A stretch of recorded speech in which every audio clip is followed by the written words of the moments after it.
samirkiyo dulqaadkuba wasad lagu ducaystee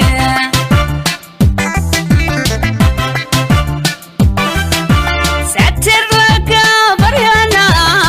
lama wada sinadee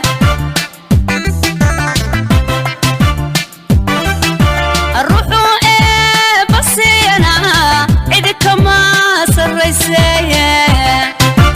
وعنو wanaagsan adkayso si aad u noqotid guuleystaha maanta oo dul qaado guul darooyin badan si aad u guuleysatid Joanna waa haweeney u dhalatay dalka Britain waxay dhalatay sanadku markuu ahaa 1965 waxayna ku dhalatay tuulo yar oo sabool ah oo ku taala dalkaasi Britain ilaa bilowgeedii hore nolosheeda waxay aad u jecleed inay noqoto qoraa waxayna qortay sheekadeedii ugu horeysay ayadoo 6 jir ah markii ay Joanna ay weynaatay way adkaatay nolosheeda waxayna noqotay single mother aad bay sabool u ahayd hooyadeedna aad bay u xanuunsatay maalmaha kamid ah ayadoo saaran tareen ayaa waxay heshay fikrad aad u qancisay aadna ay uga heshay waxayna ka fikirtay inay qorto buug sheeko ah kaasi oo ku saabsan wiil isagoo dugsi dhiganaya ogaaday inuu yahay saaxir Joanna waxay bilowday inay qorto novelkeedii ugu horeeyay balse ka hor inta aynan dhammaynin hooyadeed ayaa dhimatay geeridii ku timid hooyadeeda waxay noqotay mid argagax ku noqota ilaa ay saameyn baan ku yeelatay qaabka ay wax u qoraysay markii buugga uu sii dhamaanayay Joanna waxa laga eriyay shaqadii ay ka shaqeynaysay sababtu waxay ahayd waxa lagu qabtay iyadoo wax qoraysa xaqii ay ka shaqeyn lahayd sanado yar gudaheeda waxa laga eriyay shaqooyin badan waxayna la daalaadhacaysay sidii uu heli lahayd meel dakhli ka soo galo inta kadib waxa ku adkaatay inay hesho shaqo sababtoo ah may ahayn qof yar mayna lahayn wax mihnad ah iyo taariikh shaqo fiican waxa ay qaadatay go'aan aad u adag waxa u muuqatay riyo aad u qurux badan markaas kadib waxa ay dhameystirtay 3 cutub ugu horeeyay buuggeeda oo la oran jiray Harry Potter novel waxa ayna bilowday inay buugga geyso meelaha buugaagta lagu soo saaro waxayna kala kulantay war naxdin leh waxa laga diiday in la aqbalo buuggeeda ama la soo saaro Joanna waxay sheegtay inay taasi ahayd markii labaad ee ugu xumeed nolosheeda markii hore waxay ahayd dhimashadii hooyadeeda inta kadib may quusanin waxayna bilowday inay u dirto buuggeeda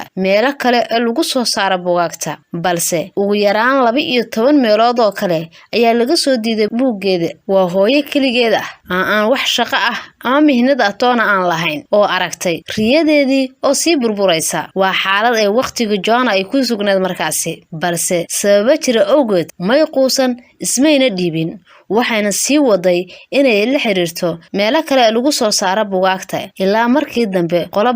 buuggeeda ka qaadato oo siido $4,000 buuggi waa la daabacay waxaana loo tixgeliyay inuu noqdo buug guuleystay Joanna aad bay u faraxday waxayna go'aansatay inay sii waday riyadeeda waqti yar kadib waxay ku iibsatay koobiga buug kale buuggii hore ee qortay ciwaankiisu ah Harry Potter wuxuu bilaabay inuu u faafo sida dabka oo kale ilaa dukaamadii buugaagta lagu iibin jiray ee dadka dhan asagoon kaliya ay ka gataan wax yar kadib Joanna waxay heshay lacag aad u badan buugaagteedii waxay noqdeen kuwa loogu iibsi badan yahay 5 sano Joanna markii dambe waxay heshay codsi mid kamid ah dadka filmaanta soo saara oo buuggeedii sheekada ahaa loo bedelo film wax yar kadib Joanna waxay heshay $200 bilyan